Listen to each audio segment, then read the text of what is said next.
Homes are built to withstand the downward forces and pressure of gravity.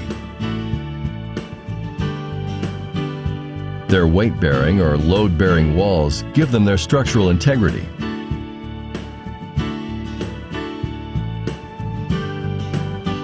Damage to a load-bearing wall during an earthquake can cause floors to sag, finishes to crack, and the entire home to collapse.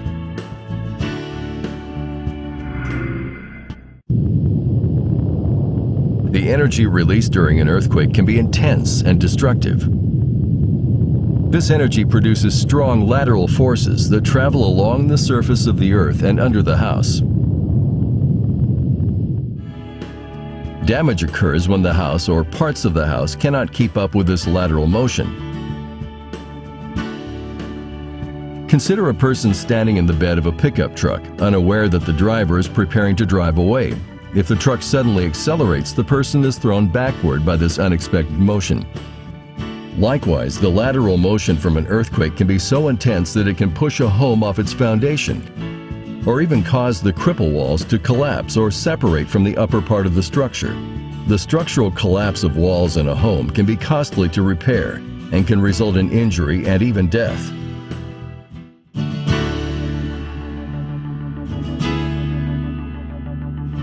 Fortunately, structural engineers have studied the forces produced by earthquakes and have learned how to strengthen the three components of a home that are especially vulnerable.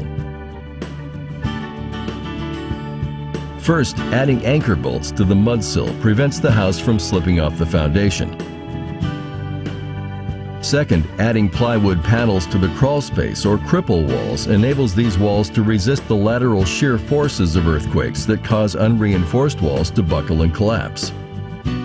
Third, adding framing clips to the cripple wall and floor framing connection strengthens the overall structural integrity of the home. Older homes are often not properly bolted to their foundations. This can include homes built prior to the 1950s that do not have anchor bolts, and homes built through the mid-1970s that have an inadequate number of bolts or improper spacing between bolts.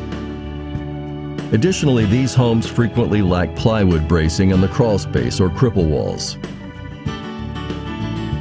Please note there are precise requirements for anchor bolt length, plywood placement, and nailing patterns to achieve the desired strengthening.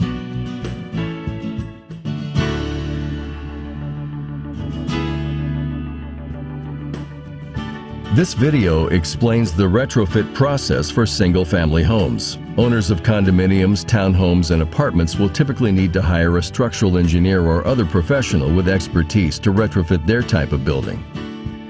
Many owners of single-family homes can determine for themselves whether or not they need to retrofit.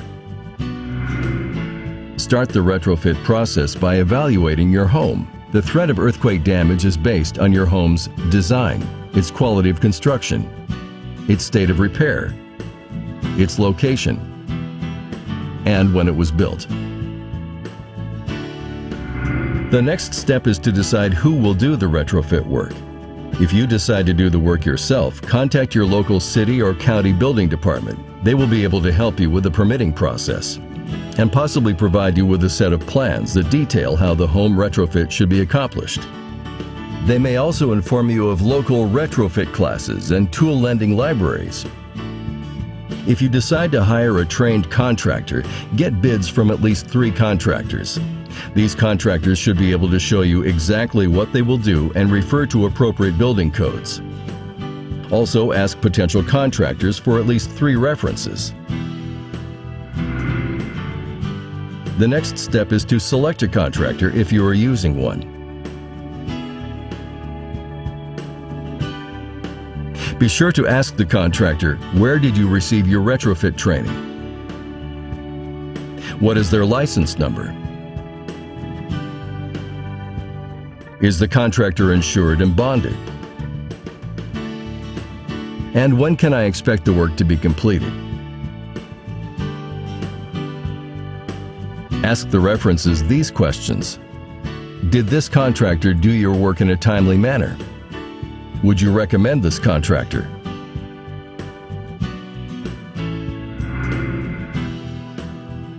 Currently, there are a variety of ways to retrofit homes, and your jurisdiction may have specific requirements you must follow.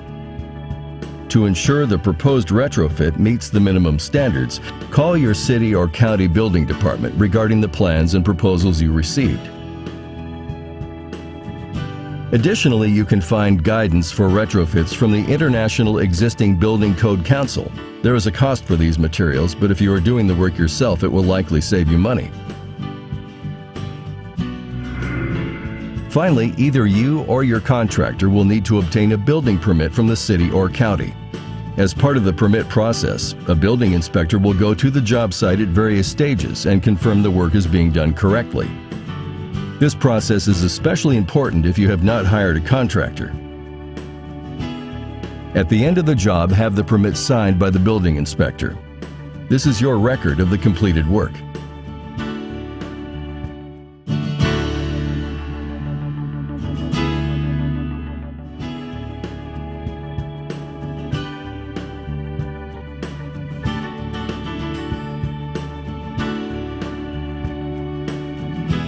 Deciding to retrofit your home is an important one. Please call your city or county building department for additional information and assistance.